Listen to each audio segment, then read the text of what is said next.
Child Protective Services, Integrated Services Unit. Lawfully, CWDA. Jeffrey Kopp, Integrated Services Unit, CDSS. Janine Lesor, CDSS Integrated Services Unit. Great. So these technical assistance calls are hosted jointly by the California Department of Social Services and the Department of Healthcare Services with support from Chapin Hall and the Praed Foundation. So this is definitely a collaborative effort to support statewide implementation of the CANs, and we are very excited to be partnering in that effort. The format of these calls is going to be very similar to the RFA technical assistance calls, if you're familiar with those. And really the intent is to provide a forum for the state, both departments, and to be able to provide updates and answer questions, and also for the counties and providers and other partners to be able to share information and collaborate with one another. So we will be hosting these calls every other week on Wednesdays from 2 to 3 p.m. Right now we have the calls scheduled as webinars, but that format may change over time. For today, we do have the call scheduled as a webinar, and we will be addressing many questions that have been raised by the Child Welfare Directors Association and CBHDA. We worked very closely with them to develop this agenda, and the questions that were raised were highlighted as being areas that were important to address to support forward progress for CAN's implementation. I do want to let you know that we have 2 email addresses that you can utilize to contact CDSS or the Department of Healthcare Services. Those email addresses are listed on the last slide of the PowerPoint that we'll be going through today. They're also listed on the bottom of your agenda. So there's one email address for CDSS and a separate for DHCS. And our plan is to be able to address questions on an ongoing basis that you submit to those email addresses. We'll be addressing those questions through this technical assistance call every other week. So to kick us off, because this is our first call, we're going to start with a brief presentation from April Fernando of Chapin Hall and the Praed Foundation, and she'll be providing us with an overview and context to help level set our conversation today. So with that, we're going to launch the PowerPoint, which you all have access to as a download through GoToWebinar. And without any further ado, please welcome April Fernando. And give us just a moment as we pull that up and unmute April.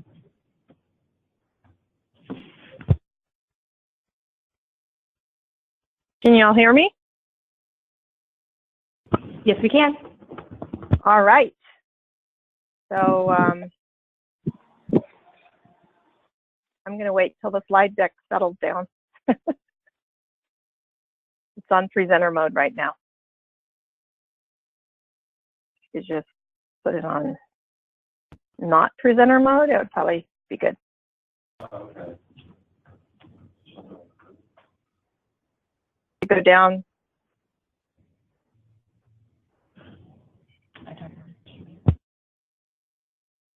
So if you go down to the bottom of the bottom right-hand side, there's a little icon before the slider. Just hit that very bottom of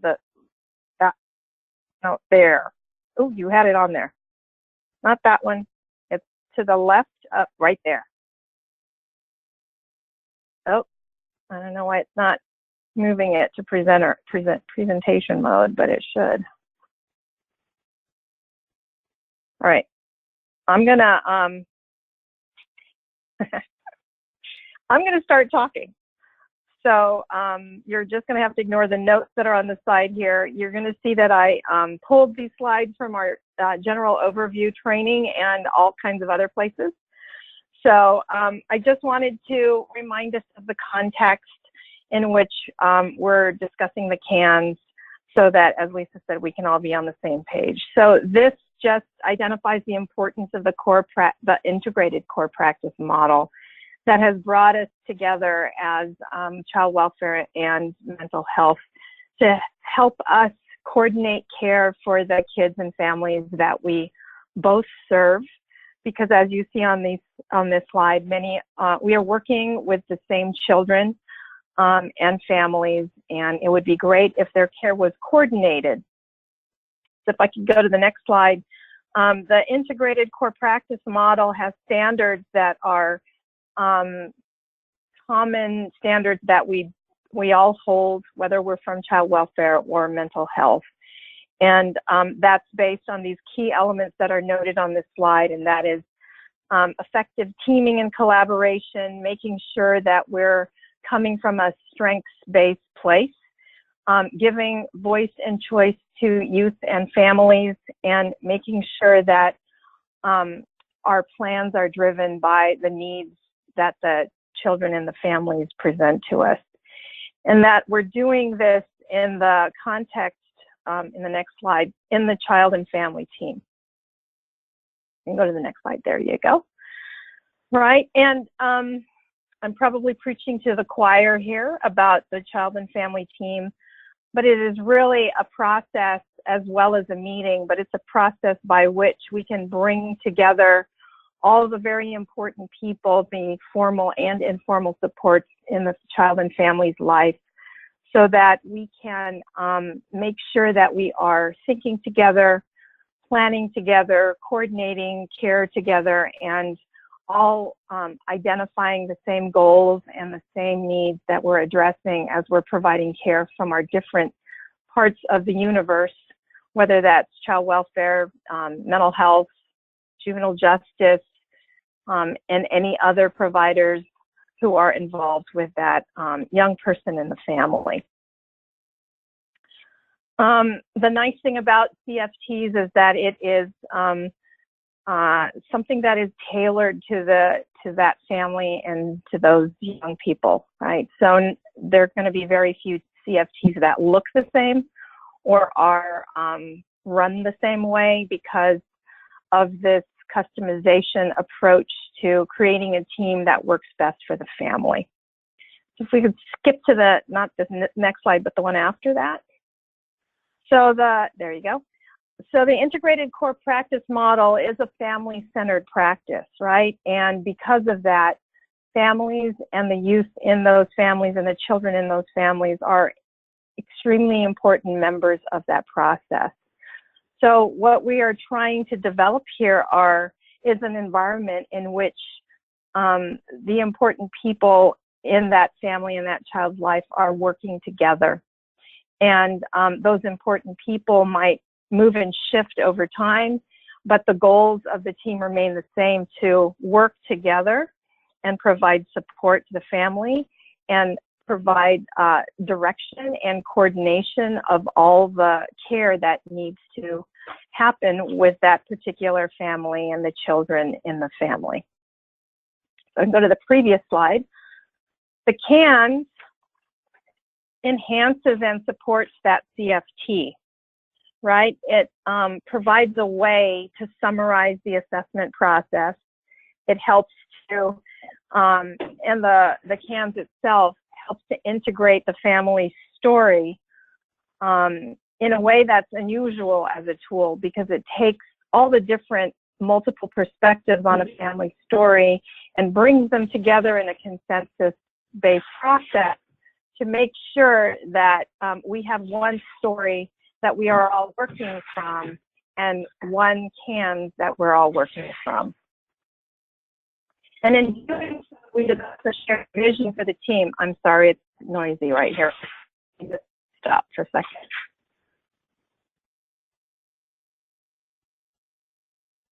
Okay, doing so, we're developing a shared vision for the team. we're developing an agreement between all the members of the child and family team that these are the areas that the family and the children need support. And these are the goals that we are all working towards.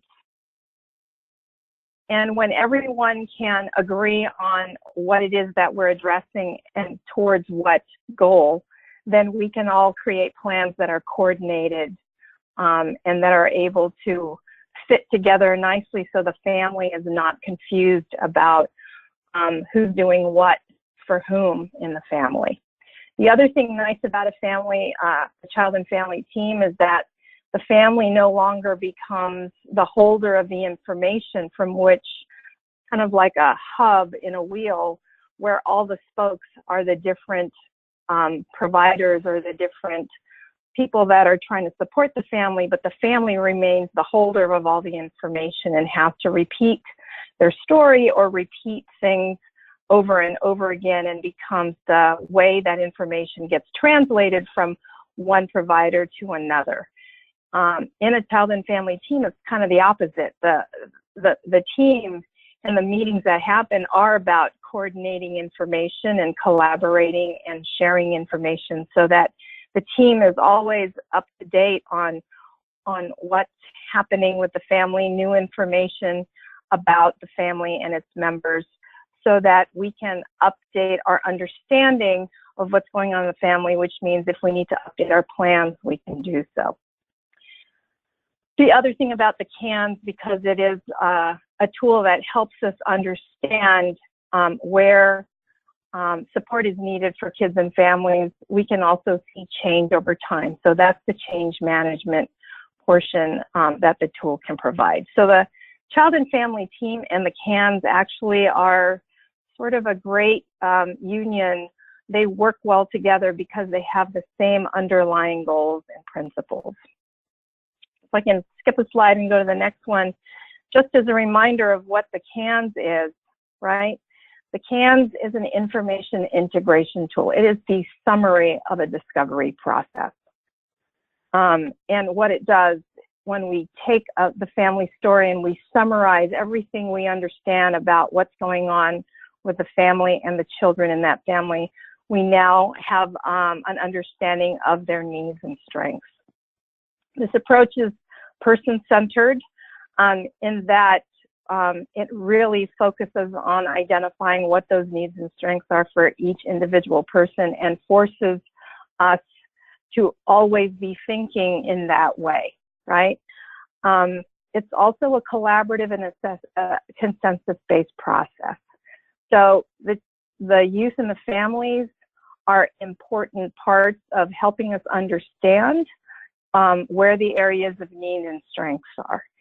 Another way to say that is they're an important part of contributing their thoughts and their perspective on us being able to identify what the accurate ratings are on the items in the CAN.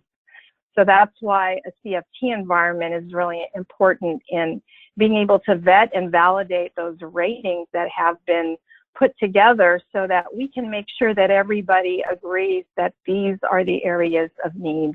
These are the areas where we have some strengths we can use and areas where we need to build some strengths so that we can help the family and the young people meet their goals.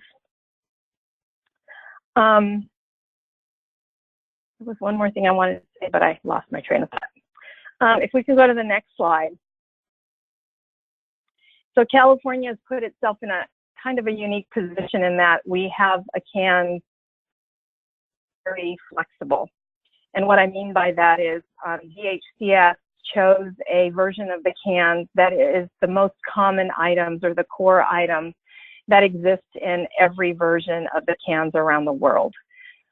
So this allows the different counties that already have a version of the CAN, such as many counties in the Bay Area, San Bernardino, and also many organizations across the state to keep the CANs that they're using and have been using for some time and be able to report these 50 items back up to the state. CDSS has also decided to build on that because it's great. It would be great if we had one version of the CAN So they took those core 50 items and then added 12 items that are the trauma exposure items, as it says here, and also an early childhood domain so that they can also understand the needs of kids from birth to age 5. So these two versions of the CANs overlap quite a bit with these two exceptions. If I can go to the next slide, how's the CANs completed?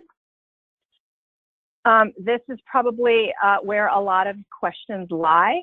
I think ultimately what we would like to encourage all of you to think about is how do we have one CAN for one child that is shared by all.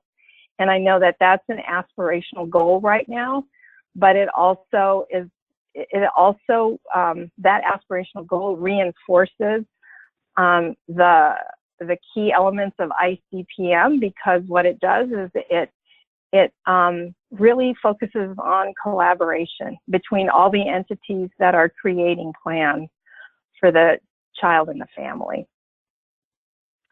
So how is the CANs completed is a complicated question, and it always starts with it depends.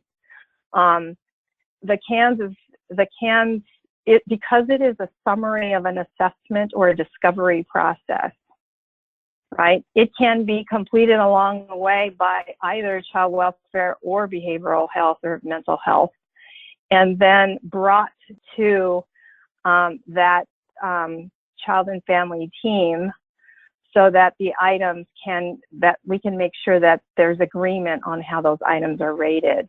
Ideally, the CANs will be discussed by the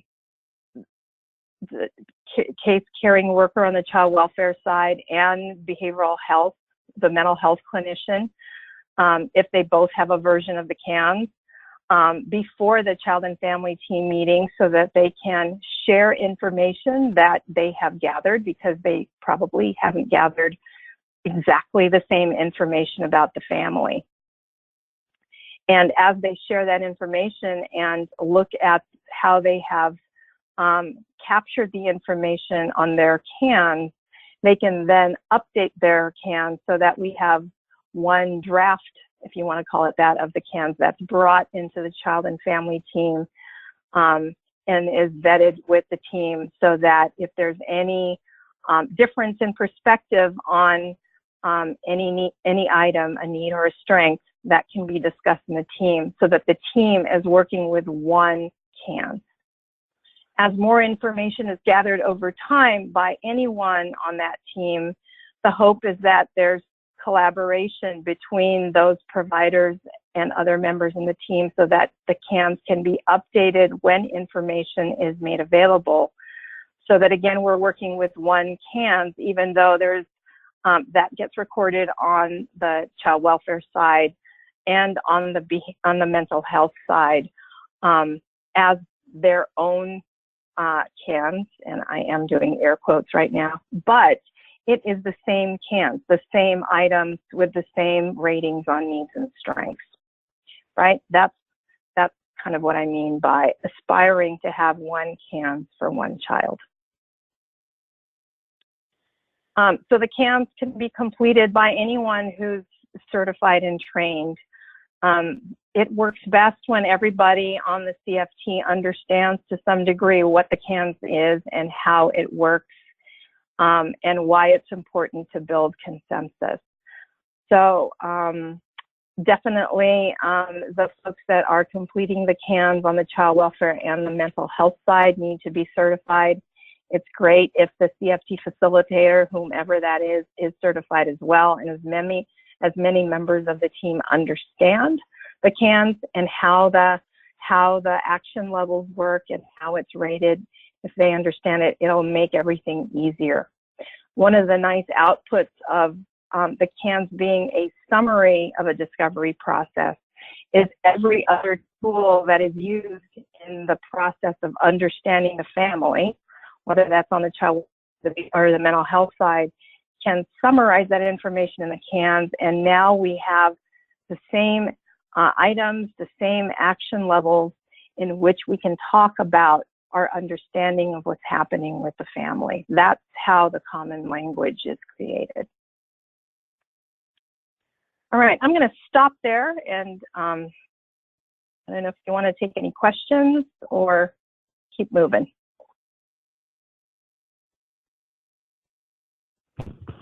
April, thank you so much for that overview. We're going to ask everyone who is attending right now, if you have any questions based on the information that April just prepared, or just presented rather, please raise your hand and we can unmute you. We're going to wait just a moment to see if there are any questions.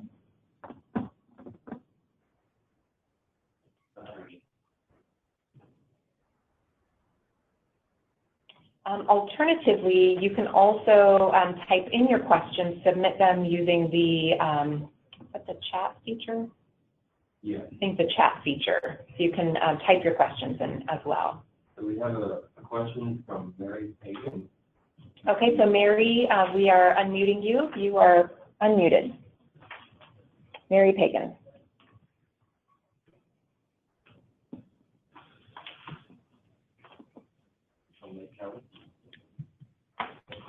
Mary Pagan from Lake County, you have your hand up. Do you have a question?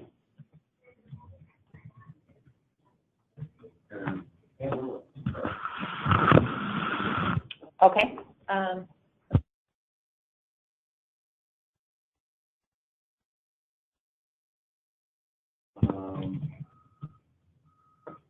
So, is there an electronic version of it?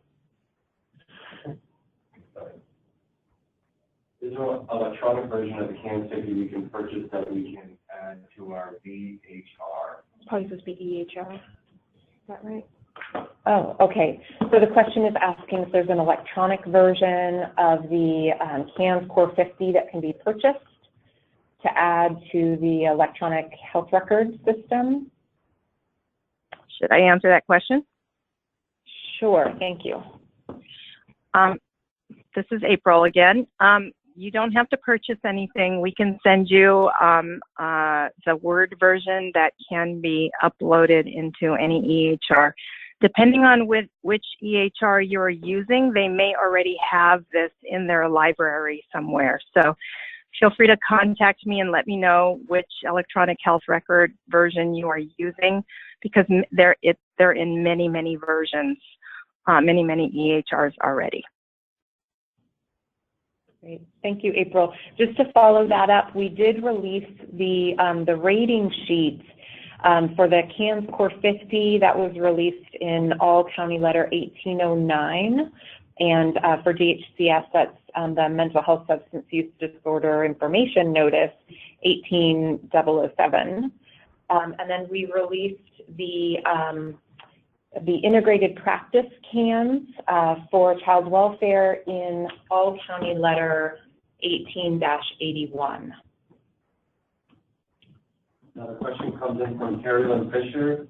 Based on the information presented, will the child welfare, social worker, and mental health therapist each create a CAN, which will then be compared before the CFT meeting? Sure.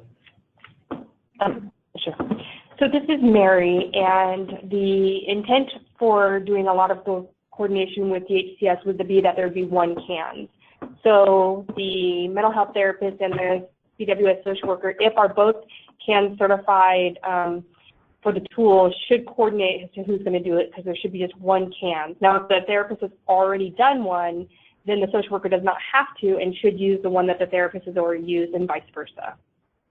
This is Log from CWDA. The caveat to that is ACL 1885. There are a couple of questions related to substance abuse that if it was initiated under a mental health CANS assessment, that would have to be redacted by the time that it got to the child welfare side. So child welfare would have to somehow accommodate to get those two questions answered.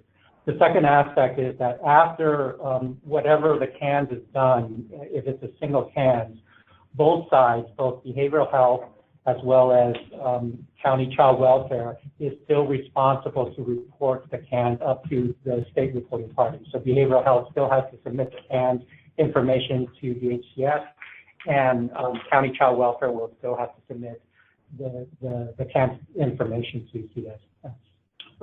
So just to kind of put a caveat there, though, and thank you for reminding me about the two questions. However, if your county already has a release of information on file, you do not have to redact those substance use questions. Great. The next question comes from Xander Washington. How long does a CAN is utilized? Every year? Question mark.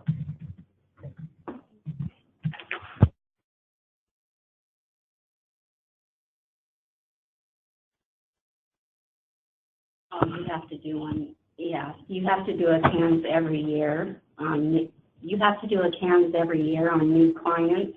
So every client that comes in needs to have a CANS done and is PSC certified.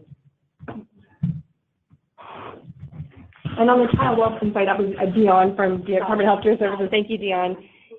And on the child welfare side, the CANS is looked at as more of an iterative process, and that we would continue to look at the action items and the scores on a continuous basis, and then would need to be updated in the electronic system prior to the next court review hearing, which is every 6 months. And this would be every 6 months too.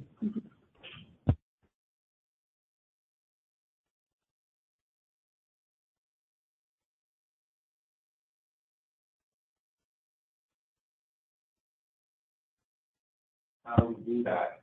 Is there an overview form we can provide to them?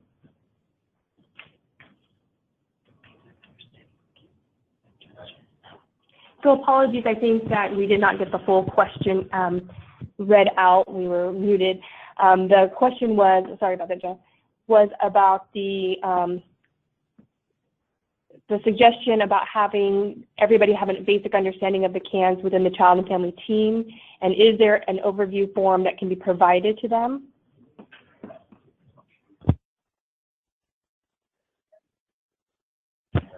So that is something that we are developing right now is an infographic that kind of provides an overview of how CANS works within the CFT process. But I like that suggestion. We already have CFT brochures, and that probably would be a good supplement. So we can look into developing something that could be used in the child and family team. The HCS would support that as well, because we support the family being empowered, and we would want the family to have access to that as well if they wanted. Okay, this is Mary Hagan's question. Are there any thoughts about storing the CAN in the CFT as a team? So April, would you mind taking that? Could you repeat the question? Are there thoughts about scoring the CANs together in the CFT as a team? Yes, many thoughts. Despite the shortness of the CANs versions that you all have, it would take a lot of time to do that in the CFT. So this is the reason for wanting to bring a draft into the and do some prep work in helping the CFT facilitator understand how to organize that discussion so that those issues that maybe where people have different perspectives on the items can be discussed. But eventually all the CANS items will be presented so that they can see the full CANs and make sure everyone's comfortable with it. But actually doing the discovery process in that space doesn't quite make a whole lot of sense because of time. And so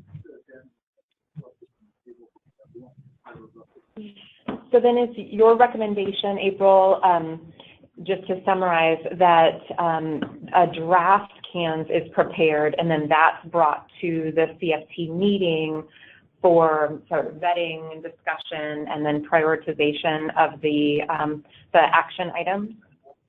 Yes.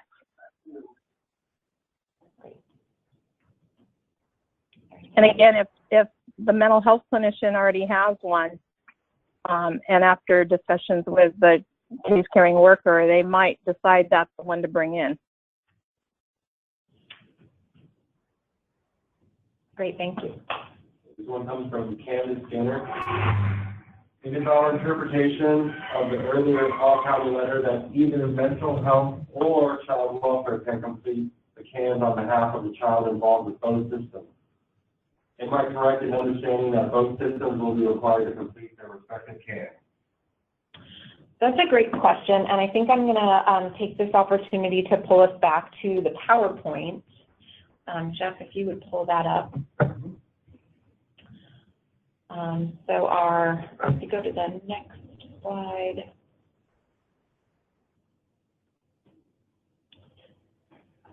So just going back to the questions that were shared with us by CWDA and CBHDA, one of the areas that was highlighted was wanting to make sure that we have a good shared understanding of what the requirements are for behavioral health and child welfare and juvenile probation.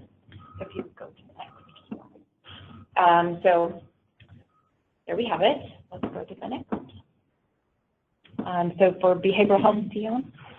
So for behavioral health, the CANs and PSC 35 are to be administered to all Medi-Cal eligible youth. We haven't administered the information notice yet that has these new age guidelines, but it's coming out shortly, and there will be a expanded time frame given for counties to enact this. So don't be worried about this. You will, I think it's 180 days you get from the time the information notice is put out that you have to do this. So you don't have to worry. It's not immediately after this. But the PSC 35 is for ages 3 through 18, and the CANs is for ages 6 through 20. If you start doing the CANs for ages 6 through 20 now, you will be reimbursed for it. We have it in the budget, so you will be reimbursed for it now if you start doing it now. But if you choose to wait until the information notice comes out, until the time period has elapsed with the information notice, I believe it's 180 days. I may be wrong. If you want to email me, you can at the email that's on the agenda, and I will send you the correct information that's actually in the information notice that I'm editing now. And I can tell you the correct information. But those will be the guidelines that we will be following.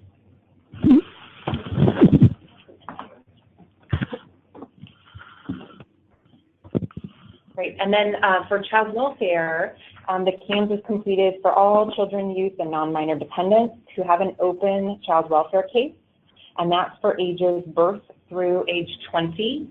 So the CANs that was adopted by CDSS, of course, encompasses those same shared 50 items. That's the California Core 50. And then in addition, there are items that are specific to the birth through age 5 population, which is our early childhood module. And then there are 12 trauma items, and those are static yes-no items. So again, a copy of that version of the CANs was released in All County Letter 1881. And then next, looking at the requirements for juvenile probation agencies are not required to complete a CANs. However, we know that there's a significant number of youth who are dually served or served by more than one system. And so in many, many cases, a CANs will have been completed either by child welfare or most commonly by behavioral health. And juvenile probation will be able to utilize that information to inform their case plan. So this is Bob from CWDA. So the first scenario is behavioral health has already completed their version of the CANs. Child welfare can then take the CANs 50, but also will have to make accommodations to complete the 12 additional trauma questions.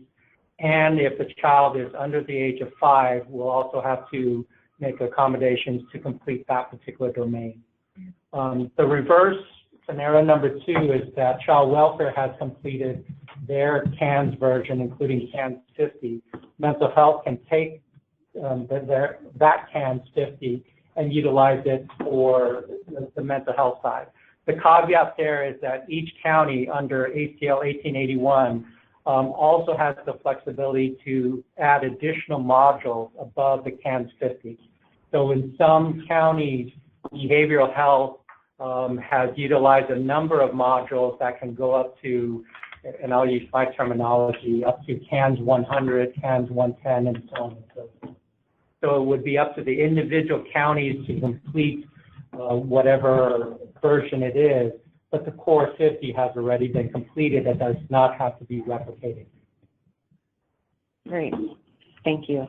We're going to talk a little bit later about claiming and how to handle the 12 trauma items, as well as the early childhood piece.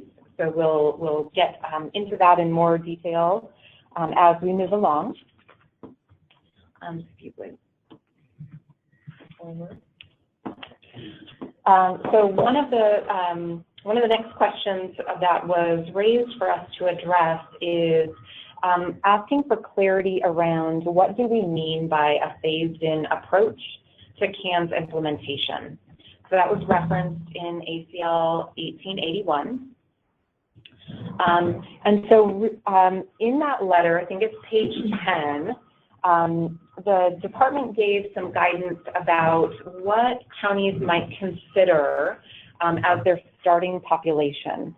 So recognizing that for those counties that had an implementation date of July 1 for behavioral health and for child welfare, September 1, we recognize that that does not mean that now every child who has an open case now has a CANS completed, right? That's quite unrealistic. And so we wanted to give guidance about where do you start. And so some of the suggestions, recommendations that we have are to consider the population of youth that you have that are shared between behavioral health and child welfare, and work with that population as your starting point to develop your policies and have the discussions around how you're sharing CANS information, who's taking the lead in completing the CANS, and then getting in the flow of incorporating the information in your discussions within the child and family team, and also your development of the case plan. So starting with that shared population is one of our strong recommendations, but that's not the only way to go. You might also consider taking a look at youth who are in short-term residential therapeutic programs. Also likely a shared population, but it's another population that you could look at, or your long stayers in care. So really, we didn't give a mandate as to where implementation begins, but rather some guidance to get you started in terms of developing the process and approach to developing CANS, talking about it within the CFT, and developing your case plans. And so that leads into the second question on that previous slide. Go back, which was, when in the life of the case will CANS be implemented? So very much connected to what I was sharing about identifying a population to start with. Ultimately, at full implementation, that would mean that child welfare and behavioral health are meeting their requirements, that all children with an open child welfare case would have CANS that's been updated, and that according to the behavioral health requirements, that children who are Medi-Cal eligible, children and youth, would have a CANS. And juvenile probation would be utilizing that CANS information as appropriate. So that's the long-term, what implementation looks like. But again, we recommend that you start by identifying a population to begin with. And to add to that, April had nicely talked about utilizing CANs as a tool to inform the CFT, so counties themselves will have to determine. In fact, you could probably gather the information as soon as a hotline call, but again, it depends on what procedures are in place and who's collecting the information and how the information gets to the person who ultimately does the CAN scoring. Great, thank you. Okay, so the next questions are related to training. And Michael Cole from Chapin Hall is also on the line. So Michael, I may call you in to chime in on this question, these questions as well. So who needs to be trained in the CANs? And how do we obtain training? And then what sort of additional training might be required for folks who have been trained on the California Core 50 CANs? So individuals who will be completing the CANs need to be trained and certified. And then individuals who will be utilizing the CANs for case planning purposes also need to be trained. And training for child welfare is being provided by the regional training academies, as well as the Parade Foundation, and I believe Dion chime in too for behavioral health, Parade Foundation. Yeah, perfect. So April and her colleagues have been very busy across California providing training to many of the counties already. We also strongly recommend, where possible, that training is provided through an integrated audience. So whenever child welfare and behavioral health and juvenile probation can come together, and provider partners as well, that would be the optimal way for folks to be trained in a partnership. And then to address the question about additional training being required for the early childhood questions, the Parade Foundation has been very clear with us in indicating that understanding the CANs approach is what they're after, is the real learning objective in the CANs training, is understanding how information is gathered and shared between partners and organized. And so it's not item specific, rather it's the approach to completing the CANs. And so if you have been trained in the California CANs Core 50, you do not need additional training for the early childhood module. The Parade Foundation has also been very clear in saying, and this is our stance from the state as well, that the CANs is not completed by a single individual. It's very much a team-based approach. And so while you may not have expertise in early childhood, members of your team will have that expertise. And so, so there's not a need for additional training. Same with the trauma items.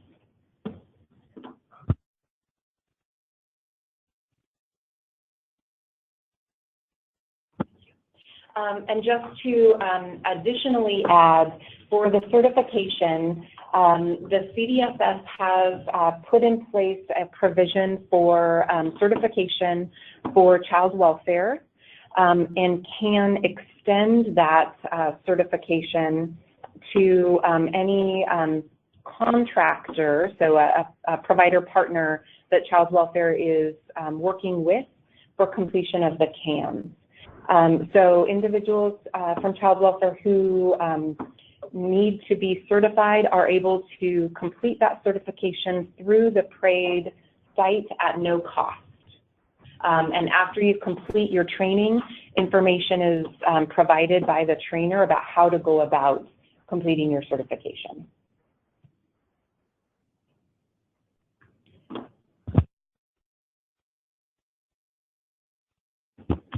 Okay, so the next series of questions that we have are about money and how we claim for the CANs and how to navigate when there is not a behavioral health case open, and time study requirements.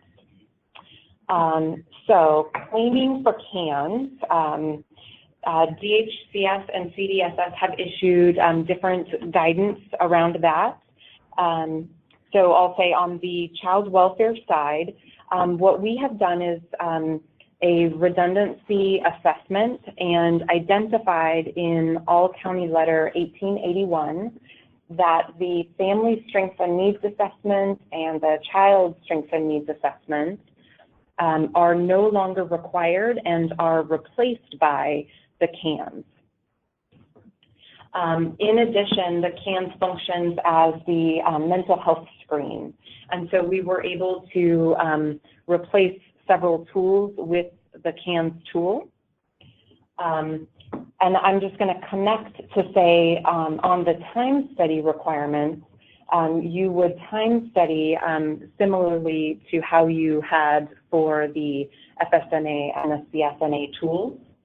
And that, I believe, falls under case management activities. And DML, are you add anything you want to add on? And for the CAN, when you do it, you want to do it under the 1982B and 1982C forms. You want to do it that way instead of going under general all APSDT benefits, because there's going to be a big difference in terms of how quickly you get reimbursed. If you do it through the POS funding, which is the 1982B and 1982C forms, you'll get reimbursed in about 2 years versus 6 years, which I'm not supposed to say, but I'm going to say it because it's a huge difference, and I think you should get reimbursed the way you should. So please do it the way you, through the POS funding. It does mean that you have to calculate how much time you're spending administering the tool.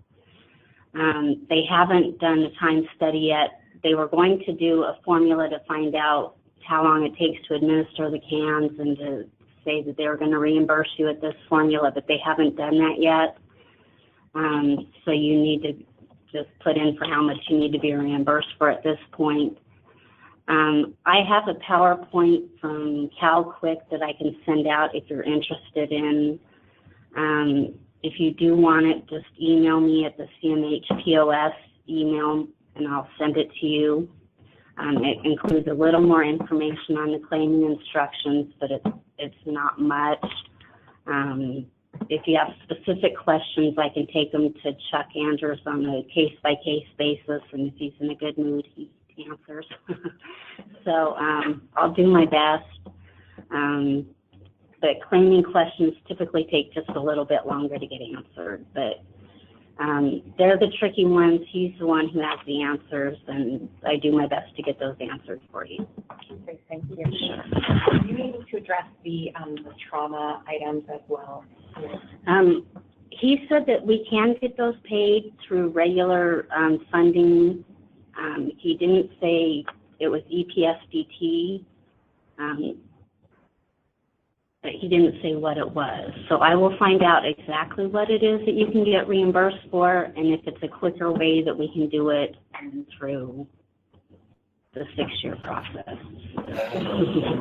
Considering is requested to Before she introduces, I just want to apologize to people now. We did not say this before we started, but we have major construction happening outside, so you will every once in a while hear some very loud and noises. So it's nothing wrong with your phone. It is our lives for the next couple of years here. I think you sorry, not Kim. Hello? Oh, hi, Kim. We can hear you. Okay.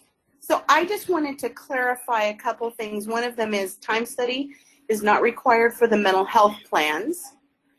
This is Kim Schitterman from County Behavioral Health Directors Association. So the mental health plans that are listening into the call today, that time study, you're going to go, why are they talking about that? That is not for the mental health plans. So, and then there was something, you said about the, April, what were you going to ask Chuck about? Dion? Or Dion, what were you going to ask? You just said something about you were going to check with Chuck about something. Something about. I was going to find out specifically how the trauma items are paid, because he didn't say, he said it wasn't paid through all APSDP funding, but he did say it was, we could pay for it. So we'll need to talk some more, because the trauma isn't required for mental health, though child welfare is doing it. If mental health is doing it on behalf of child welfare, that's a different, is conducting the CANs on behalf of child welfare and conducting the trauma piece, that is a different funding stream than if mental health is conducting the CANs for mental health, because the funding that we are allocated is to address Prop 30 funding issues. So it's broken down very different. So if Dion and Chuck aren't on today, we should probably just set aside the mental health pieces. I just don't want people to get mixed up with the difference between what can be billed through mental health versus another way, because it depends on who you're representing when you conduct the CANs. Does that make sense? Yeah, this is Dion, and I am on the call. Oh, and I'm actually going to, I'm going to go straight to Chuck and ask him, because I don't want to get confused. So okay. I don't want to mislead anyone. And he told me this morning, I think he said it was an admin cost, but I want to make sure before I throw it out in the universe. So, right. So we will follow up on that item during our subsequent calls. But that's definitely an area that we've had some questions about, so we've added that to our list of follow-up items. Great. And then Dion, could you just confirm for the mental health plans, I'm correct? Is it correct when I said that the mental health plans are not doing time study? That is not the requirement you of are DH. Correct. Okay, just want to make you sure that. You are 100% correct. Okay. Yes, and so the time study requirements are for child welfare. Yes. So that's how we pull down the funding through time study. Right. I just don't want, because we've got both mental health plans and child welfare listening, we just always need to differentiate which topic is applicable to who. Great, thank you. Thank you for that clarification, and thank you for answering those questions. Dion. Yeah, this is Law from CWDA on the time study piece for child welfare. We're also trying to work to somehow distinguish CAN's activities so that we can get a better idea of time impact and whatnot. But that's a child welfare issue that we're working on. And then the other item that's listed here that we haven't yet touched upon is how CANS is claimed or funded when there is not a behavioral health case or for children under age 6. So in those instances, child welfare would be responsible to complete a CANS, or hopefully there have been discussions between child welfare and behavioral health and agreements reached about how CANS will be completed in those circumstances. So I know our team of integrated services staff have been reaching out to all of the counties to gain an understanding of what the CANS implementation and completion agreements look like so far. And we're definitely seeing a variety of approaches that counties are taking, with many counties indicating that they have made agreements already between behavioral health and themselves about how the CANS would be completed for the 0 to 5 population, and for instances where there is not a behavioral health case open. And so later, as we go through the presentation, I'm hoping that some counties who have worked through that would be able to share your experience and what sort of a structure you've put in place, like a policy or a memorandum of understanding to make that known between your systems.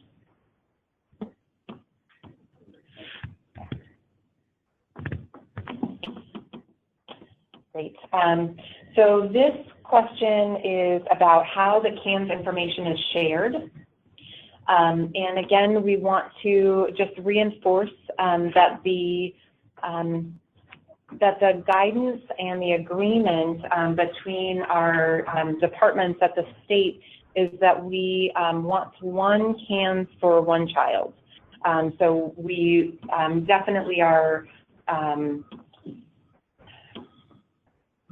searching for the word, but the collaboration between partners is really critical, and so is information sharing. And some counties have worked through this, and again, I'm going to ask for county voice here. Some counties have worked through this through sharing of electronic health records. Other counties are actually sharing a paper copy of the CANS tool and then having conversations about what the rating or information is based upon. But I'm going to ask right now if anybody can type in, and if you're willing to share your experience about how you have addressed information sharing, we would love to hear from you. As we're waiting for that, this is Law from CWDA. So one of the processes for county child welfare to consider, at least at this stage, is this. If any of the 9, I believe it's 9, behavioral or emotional domain items scores a 1, a 2, or a 3, that triggers a mental health referral to the mental health side. So if the mental health clinician happens to be the person who is scoring this, then one of the things to consider is how do you trigger that referral? Does that score just bring the information in-house to the behavioral health side to say that this child has triggered, or does it go back to the child welfare, which then somehow sends it over to a different body within behavioral health? So again, it's something to consider as part of the processes as you're thinking about the actual protocol of certain things that should be happening. Consumers that she could wait to county council.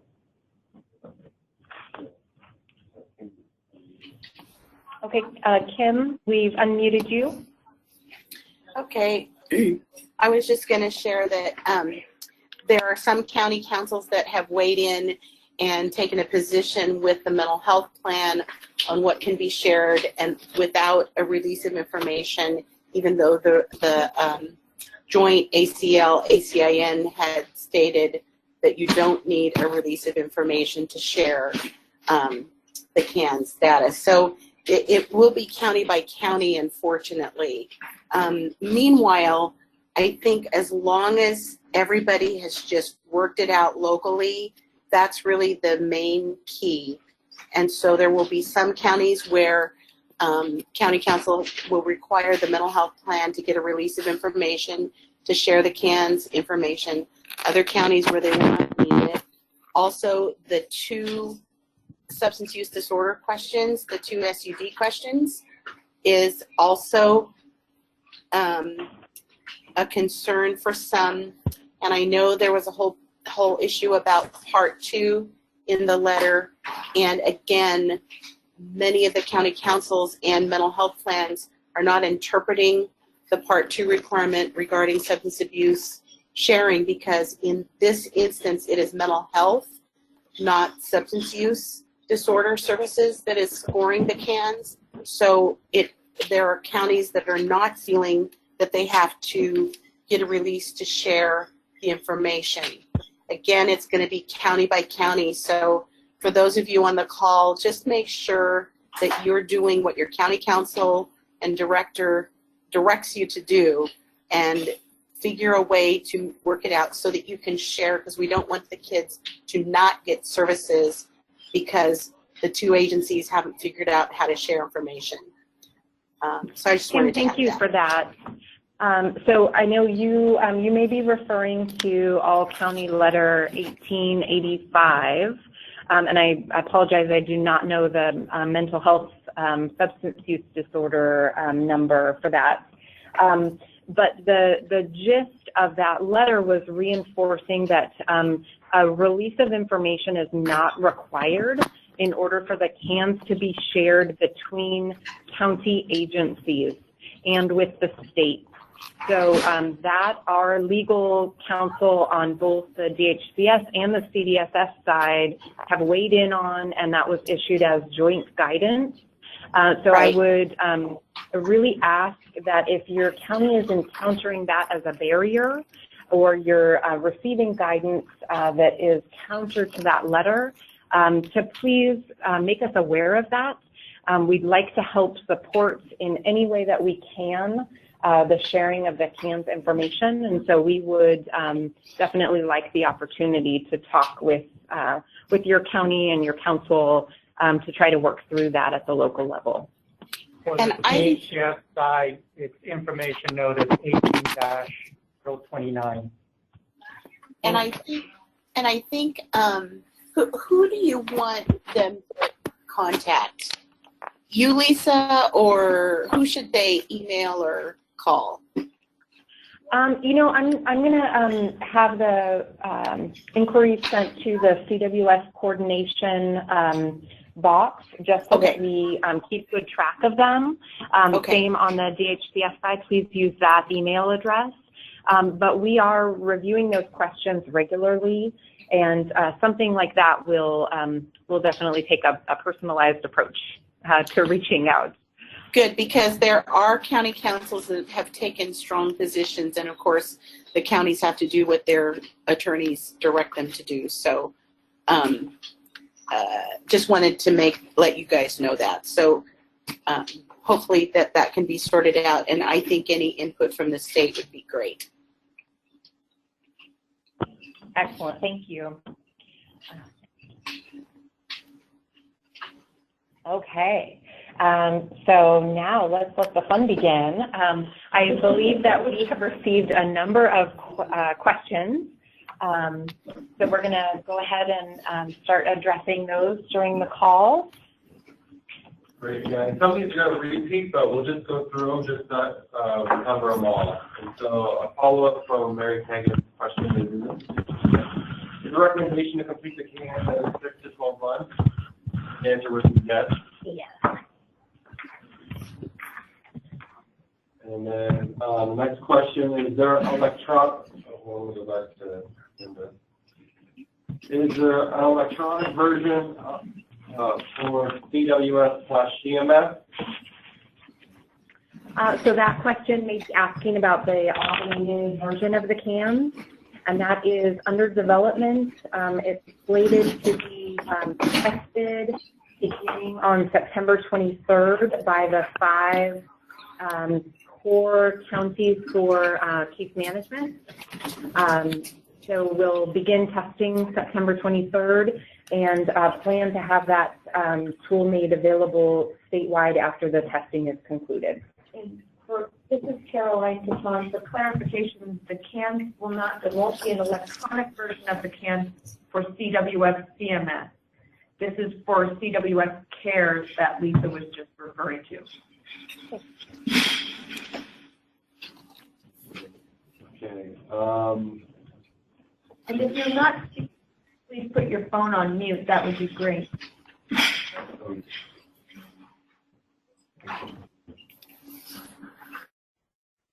Okay, this comes from Jenny Muirhead. Do you have a best practice for coordination of the most up-to-date version of the CANs between provider agencies and county partners so they are working off the most up-to-date?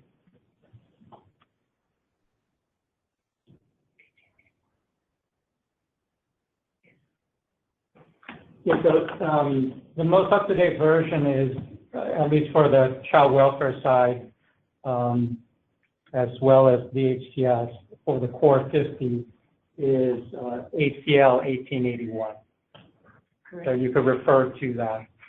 For child welfare, it also has the most up-to-date version of the 12 trauma-informed questions, as well as the age 0 to 5 domain.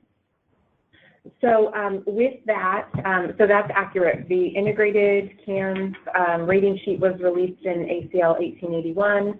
The California CANS Core 50 was released in ACL 1809. And then the counties are able to add additional items. And so definitely want to encourage that there is a written policy developed at the local level about what CANS items are being adopted and that addresses the mental health screening referral process that Locke mentioned earlier, as well as the CANS completion in general, particularly for the 0 to 5 population and instances where there is not an open behavioral health case. Lisa, this is Richard. Could I add in just a little bit? Please. Yeah, your reference to local policy reminds me that there is a placeholder in the Memorandum of Understanding template that CSAC released last October, almost a year ago now. We put a CANS / assessment placeholder section in there. So if you want to build your local CANS alignment or shared practice right into that MOU, you can do so. Great, thank you very much. Question comes from Sarah Duncan. Since the CANS is to be used for children in out-of-home care only, is there a recommendation from CDSS and DHCS to use the FAST tool for children in open cases in the home? If not, what assessment tool should be used for children in the home? So the CANS is actually to be used for children with an open child welfare case, not necessarily out-of-home placement. So I want to make sure folks are not confusing the requirement for child and family teams with the requirement for CANS. Child and family teaming definitely recommend that all children who are involved with child welfare have a child and family team. It's a requirement for any child who's in out-of-home care, who's in foster care, to have a child and family team. But the CANS is required on the child welfare side for any child with an open case. This question comes from Martin Rhea. Given that CFTs are required for children placed in out-of-home care, if a child remains in care of a parent under family maintenance supervision, can we assume that input solicited directly from the family would be sufficient to complete the CANS? Given that CFTs are only required for children placed in out-of-home care, if a child remains in the care of a parent, can we assume that input solicited directly from the family and involved service providers would be sufficient to complete the CANS? So I think we just partially addressed that question by clarifying the population for whom a CANS is required. But I also want to address the who informs the CANS part of that question that I'm hearing.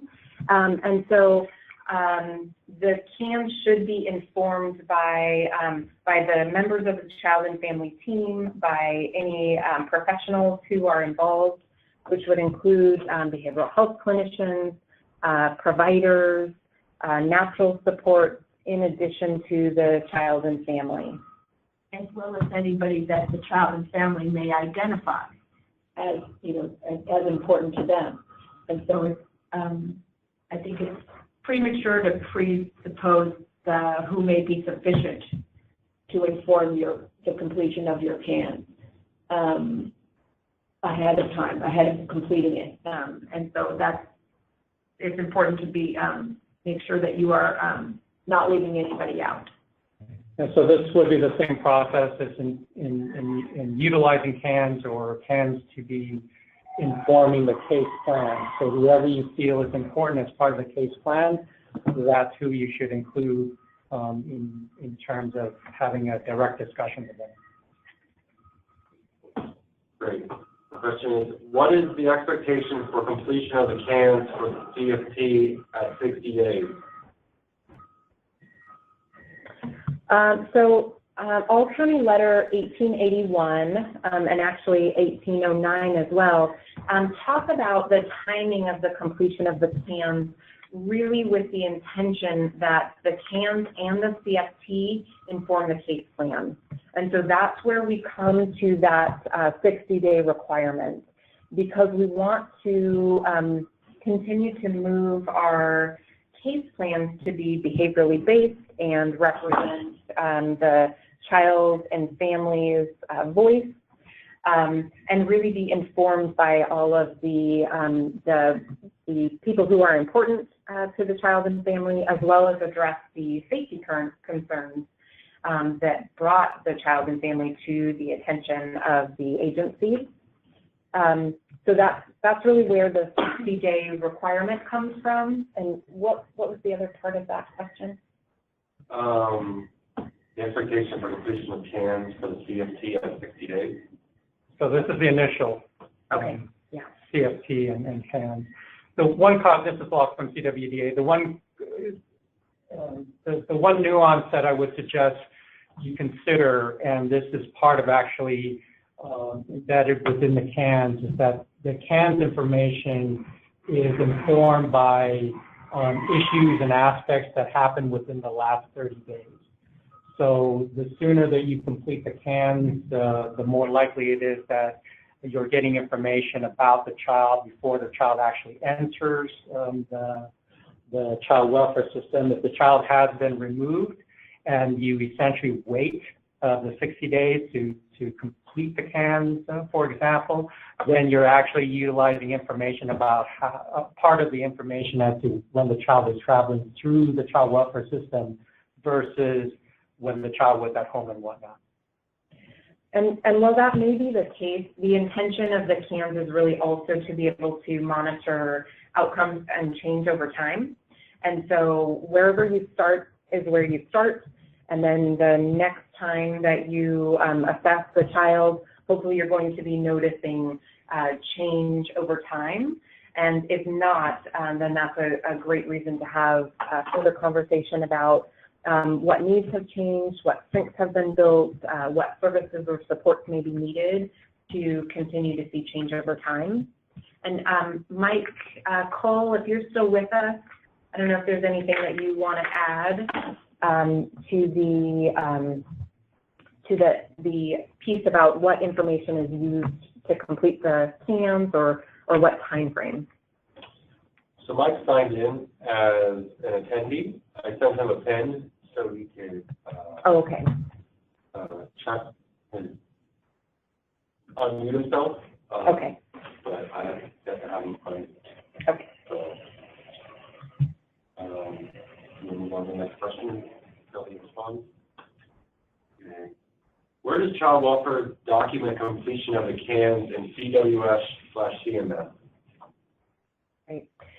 So Caroline mentioned earlier that what we're developing is actually an automated CANs in the CWS payers system, not in CWS CMS. And so we are not adding functionality to document the CANs in CWS CMS.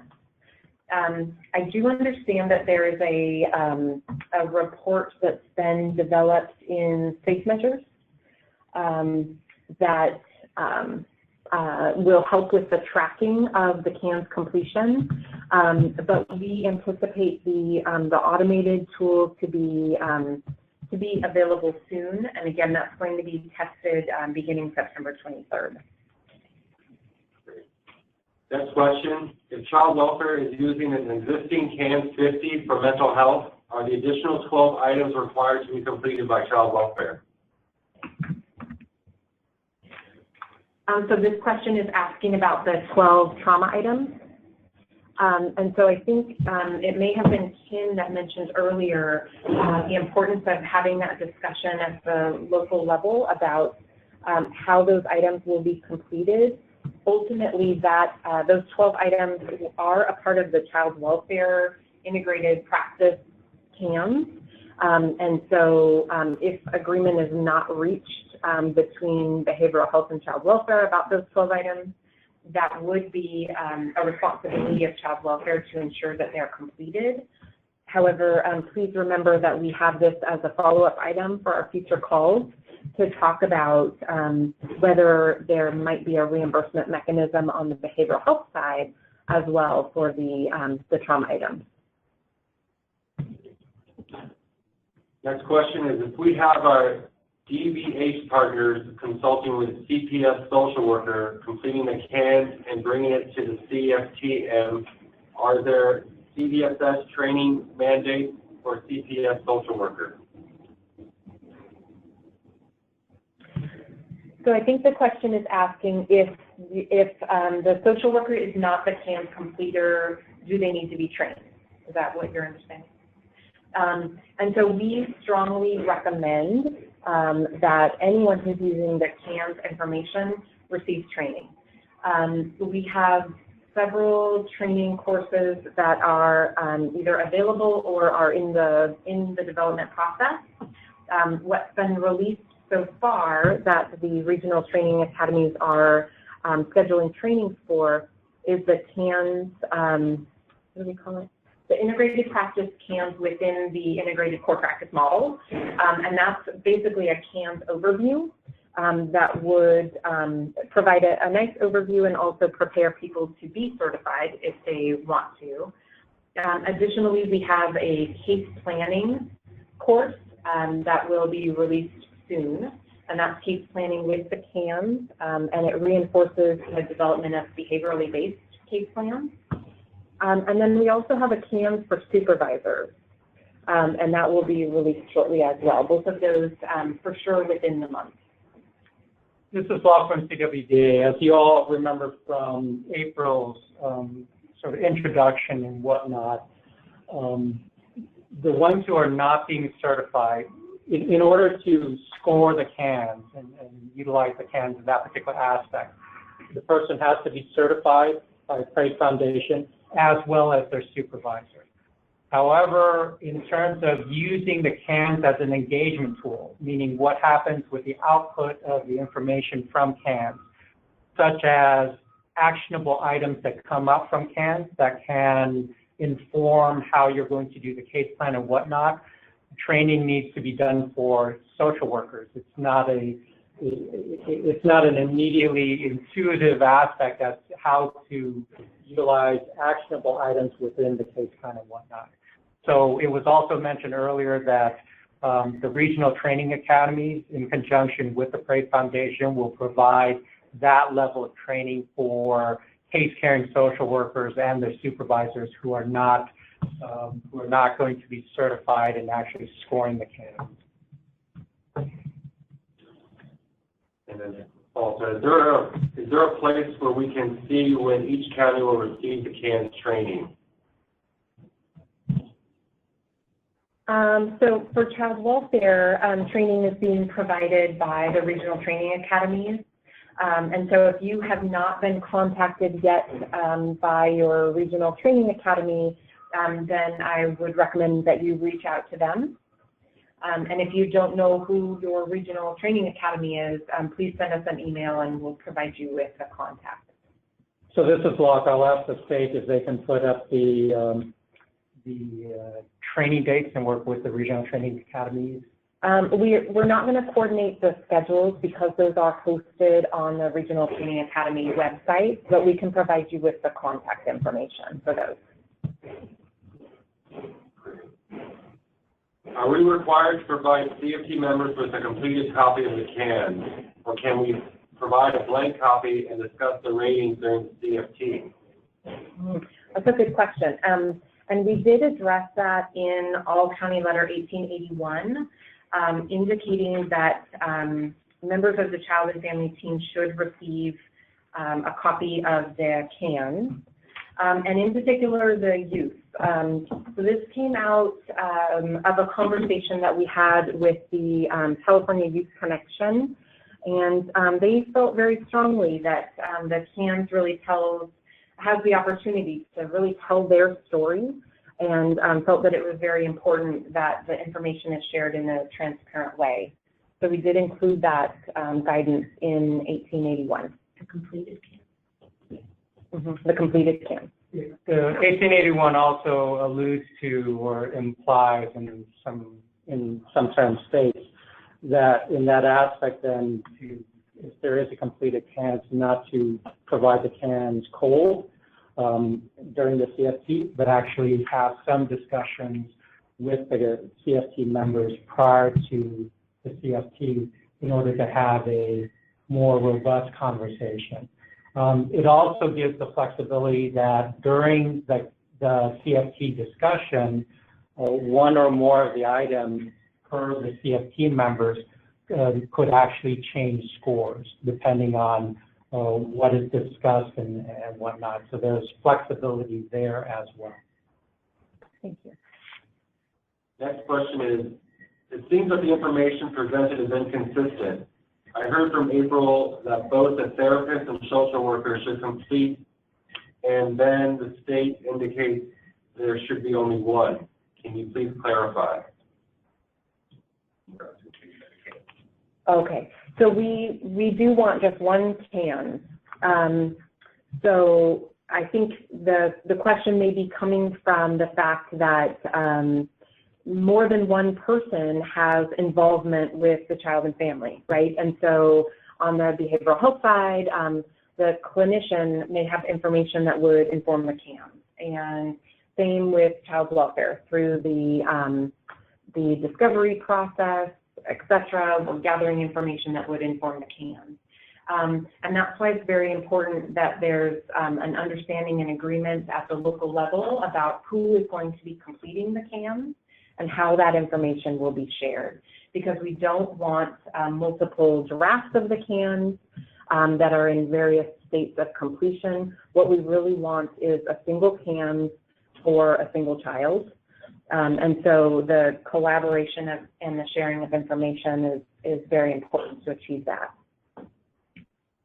Mary had indicated that at least on the child welfare side, child welfare should try to align this with the status review hearings, which are every 6 months after the initial CANs. In some aspects, there may be a certain time and point on the behavioral side for the mental health assessment that a CANs needs to be completed sooner than that. Again, there's that aspect about coordinating between the two so that you're not doing multiple CANs for different purposes and that you're trying to actually come up with the same one. So there's a lot of communication. They'll basically say, here's when the next CANs on the child welfare should be done. However, on the mental health side, it needs to be done at a particular date. Then the coordination should happen that particular way. So to clarify, even when mental health does the CANs, child welfare must also do the CANs? Question mark. No. So if behavioral health completes a CAN, then that is the CAN. But behavioral health completion of the CAN should be informed by all the other parties that are involved with the child and family, so that it is a single CAN that represents and contains all of the stories and information about the child and family. Yeah, the aspect about that is that for the category, if the behavioral health clinician is the person who is scoring the CANs, there's actually 3 categories of folks. One is that the child is already involved in the behavioral health side, in which there has been or continues to be mental health services in place. Then the behavioral health would have had a CAN 50, core 50 done. However, behavioral health is not obligated to do the 12 trauma items, nor is it obligated to do the domains that's for a child 0 to 5 years of age. So therefore, child welfare would have to supplement that information. The second category is that you engage the behavioral health clinician when there is no current case, but then that case becomes a mental health case as well. So on the behavioral health side, at some point, they open up their, I don't know what you call it, case management for mental health services that is in addition to child welfare services. So that's a particular aspect. The third category is that you have behavioral health clinician do this, but there's never a mental health case management case open because there are, for whatever reason, no mental health issues involved. So with all three aspects, again, you come up with only one that is done. If mental health has already done that recently enough and you have the discussion, then child welfare can take the core 50 that has already been done and make arrangements to complete the other 12 items plus the 0 to 5 years of age domain that's applicable. This is Caroline Katton from CDSS again. I think it's really important to remember that in all three of those scenarios that Locke just described, child welfare and behavioral health are having conversations with each other. So that CANS is being completed with fully informed by both agencies' perspective. And so neither agency is completing the CANS in a vacuum. It's happening in full collaboration and coordination with the other agency and with all of the information and perspective of both. And this is Kim. Go ahead, Kim. This is Kim Sitterman, CBHDA.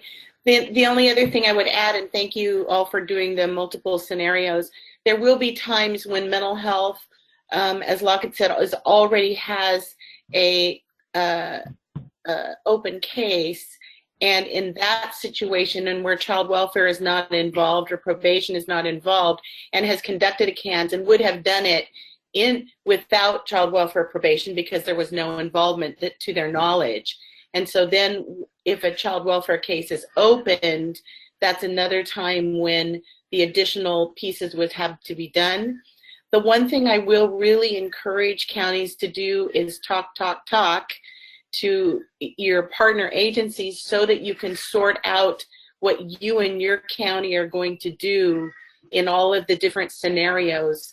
In the many situations where mental health is conducting the CANS on behalf of child welfare as well, that makes it pretty easy because then they're doing it, whether they're doing it for child welfare or for mental health, and conducting would likely do all of the different scenarios. But if you're not doing that in your county, then you guys do need to talk about how you're going to manage it before this situation comes up. So you really want to be having those discussions now rather than waiting until a case is opened in one agency and not opened in the other and then opened later. So just encourage you to talk. Okay. Next question is that at the end of the day, is the certified CANS person the one who makes the decision on scores? It's a collaborative process. It's not a single person making a decision. Yeah, so that's a perfect scenario where a discussion within the CFT is important. So again, going back to the idea that information is gathered by the CANS completer, the lead person, who then creates a draft version of the CANS and brings that to the CFT.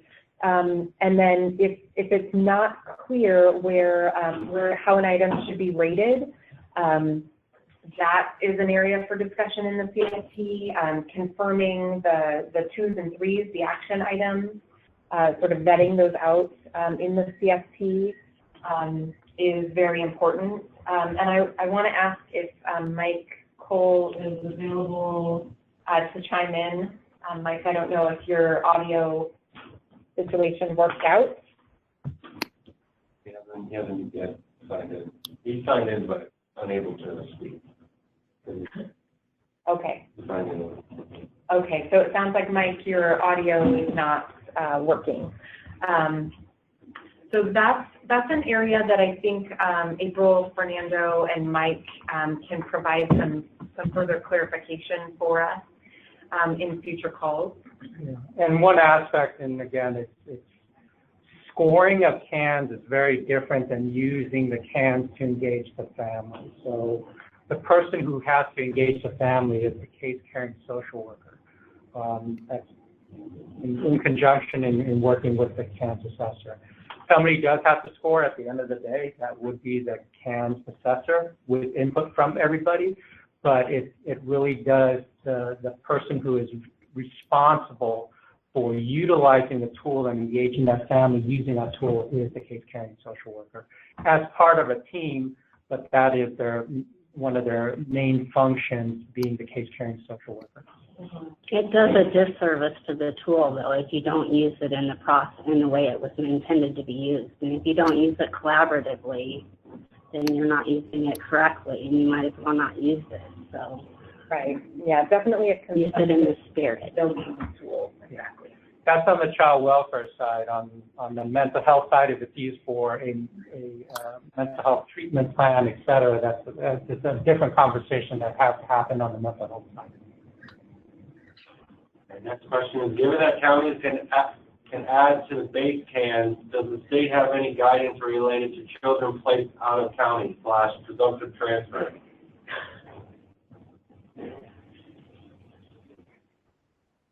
I'm not sure what kind of For child welfare, it is still on the child welfare side, it's still the CAN 62. It's CAN's core 50 plus the 12 items plus the possibility of the domain. So that's regardless of whether or not presumptive transfer has happened in terms of that. That's correct. And there were the differences that may exist in the version of an assessment that a county is using would the rules of presumptive transfer, however, don't change from county to county. So even if a version of an of the CANs that might be different from this county to that county would not be affected by the rules of presumptive transfer. The rules of presumptive transfer remain static. They don't change. So as complex and complicated as presumptive transfer is, they don't change from county to county.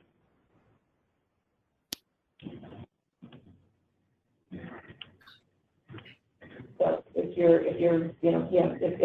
an assessment is one of the items that you are providing to the other county as part of the package of materials that you have to provide for a child who's moving to another county, you're going to provide that full and complete CANs, just as you would provide the full and complete copy of an assessment that you as part of the package of materials that you would provide now when the child is moving from one county to another. That does not change because you've got a different version of the CANs that you're using than the version of the CANs that this county is using. Those core 50 items are still the same. Those 12 additional items for the trauma are still the same. If it's a very young child, those early childhood module is still the same. And the rules of presumptive transfer, those are the same in all 58 counties. And so those fundamental pieces are still, those remain the same.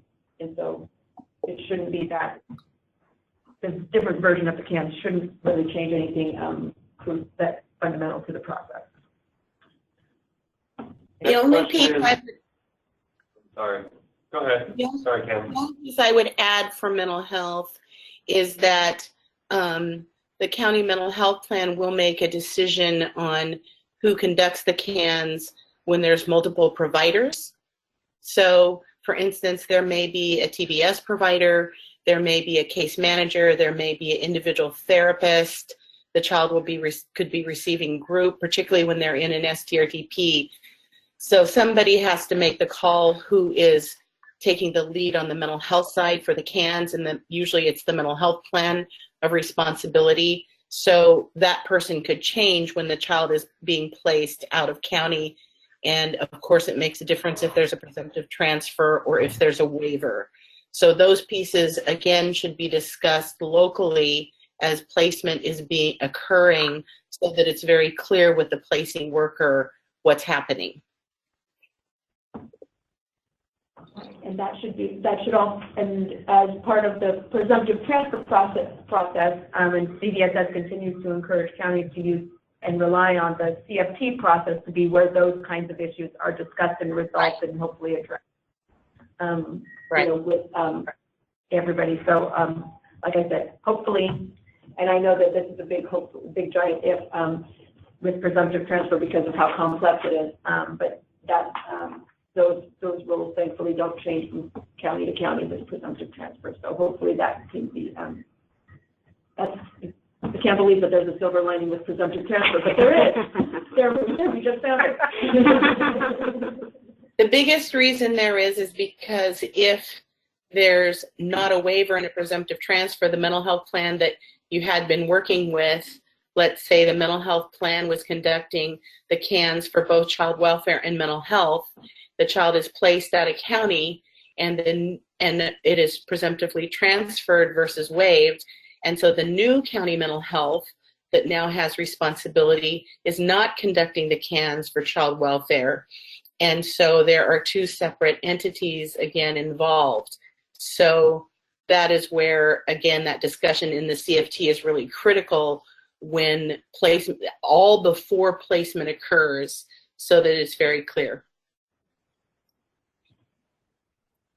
Agreed. Next question is, what is the overlap with level of care? So the CANs helps to inform the level of care, but as the guidance has been issued that the level of care isn't discussed as part of the CFT conversation, but definitely needs may be identified that would be helpful to completion of the level of care and vice versa. So it should be considered as information that's being gathered that should really cross-inform one another. So any sort of conversation that's being had with the family, the caregiver, child to complete the level of care assessment could really be relevant to and inform the CAMs. So there's definitely crossover there, but they are not a substitute for one another. Nor should one be an impediment to the other. So one that has not been done does not preclude the other one from being done. Will the FFA and residential providers be required to be trained as well? If so, who would train them?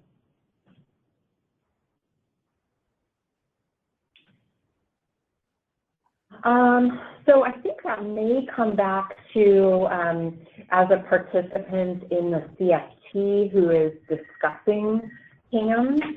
And we identified earlier on that developing a tool to provide to members of the CFT would be useful for that purpose. That may meet the need for FFA social workers, I suppose this is. Resource families, caregivers who are participating in CFTs as well are going to need some familiarity. So we are exploring that right now. We don't have a tool developed, but definitely hear the need for that. There may be some situations in which a county has identified a provider that happens to be a FFA that is the CFT facilitator who will also be doing the CAN. So in that particular case, then they would have to be certified. But under other quote-unquote normal circumstances, as Lisa mentioned, folks are encouraged to be trained on CANs. And if they want to be certified on CANs, but there's no obligation, at least at this point. And then for the mental health piece, if an FFA is a Medi-Cal specialty mental health services provider with an organizational provider contract to provide, to be a case carrying service provider, like doing individual therapy or case management or something like that, that will depend on the county mental health plan, whether they ask them to conduct the CANs or whether the mental health plan decides to still do it themselves. So again, that's a discussion that if you're doing it for mental health, you would want to, the provider, county mental health needs to have a discussion with your providers, decide how you're going to do it, and if you do, then it should be in the contract, etc.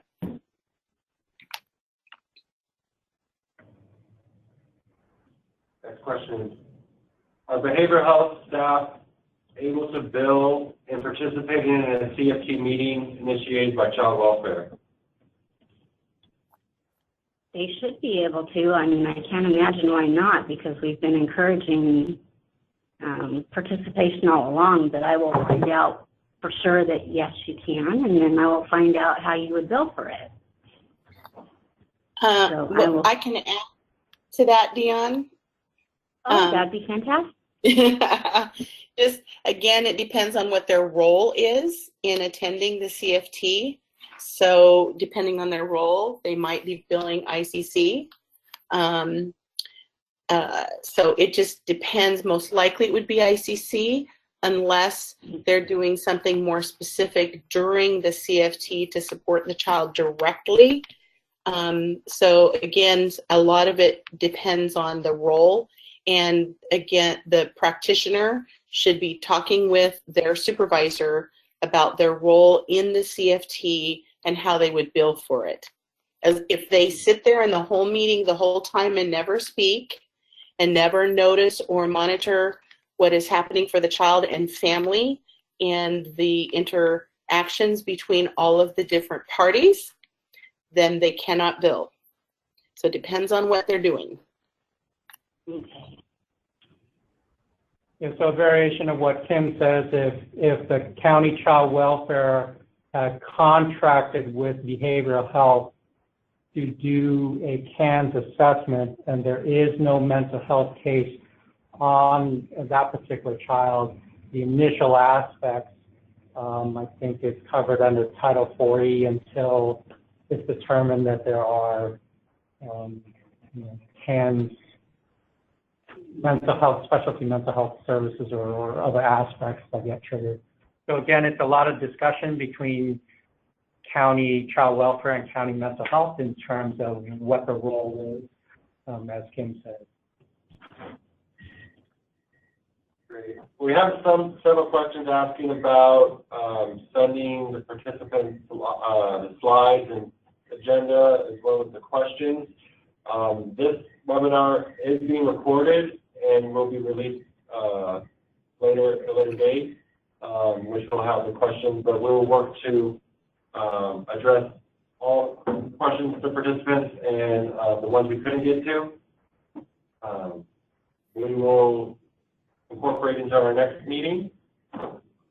Yeah, thank you. We will be able to print out a list of the questions. So those that we're not able to address during today's call, we will hold for the next call, which probably is a great segue for us to talk about agenda planning for the 19th.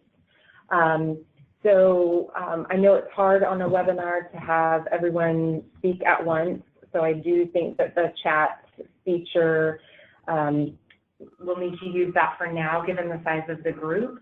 But if there are areas that you would like for us to dig into further, if there's anything that you want a presentation by either of the departments or more information to be provided by April Fernando, please let us know in the chat box, or alternatively send us an email to either of the two email addresses that are listed, or both email addresses that are listed at the bottom of your agenda. And just a reminder that you can, the agenda and the PowerPoint slides are on the webinar, so you can save a copy of those now.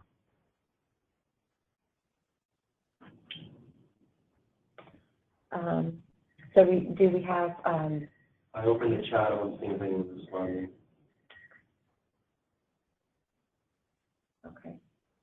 Well, I know that it has been a lot of information that we've talked about during this call. I think that really speaks volumes to the need for these calls on an ongoing basis. So for now, we are planning to have those every other week on Wednesdays from 2 to 3. And we do have a list of these questions, those that we haven't addressed, we will address during the next call. And we'll release the recording of the webinar like Jeff mentioned. I've got some folks with their hands raised if you want to address. Crystal Shackelford, I've unmuted you. Can you hear me? Yes. Oh, okay. So I'm the one that keeps asking the questions about training, but I don't mind if you want to put that as an agenda item for the next meeting. I just want to be very clear on requirements, mandates versus strongly recommended versus if my county already has something that's been rolling out, do we have to stop that to restart something else, kind of a thing.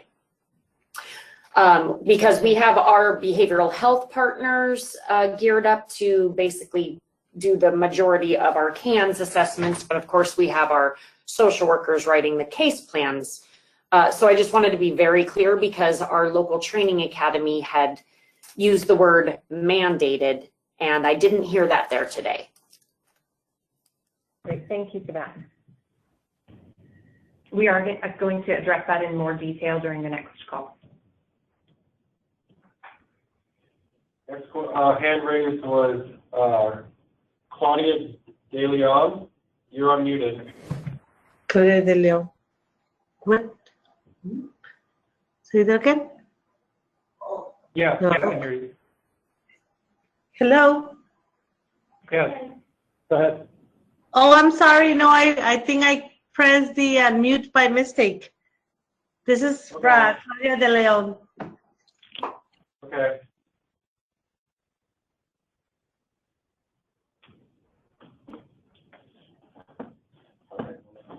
Okay, this is Caroline Caton. I just wanted to follow up on that last question about the mental health plans claiming for participation in child and family teams, and I knew that there was a letter about it from DHCS. So on the DHCS side, you can find a little more information about mental health plans' ability to claim for CF participation in CFT. In MHSUDS Information Notice 18-017. Thank you, Caroline. Sure. All right, well, with that, thank you to everyone for your participation today and your great questions. And we are looking forward to more come September 19th. So please be sure to join us then at 2 o'clock.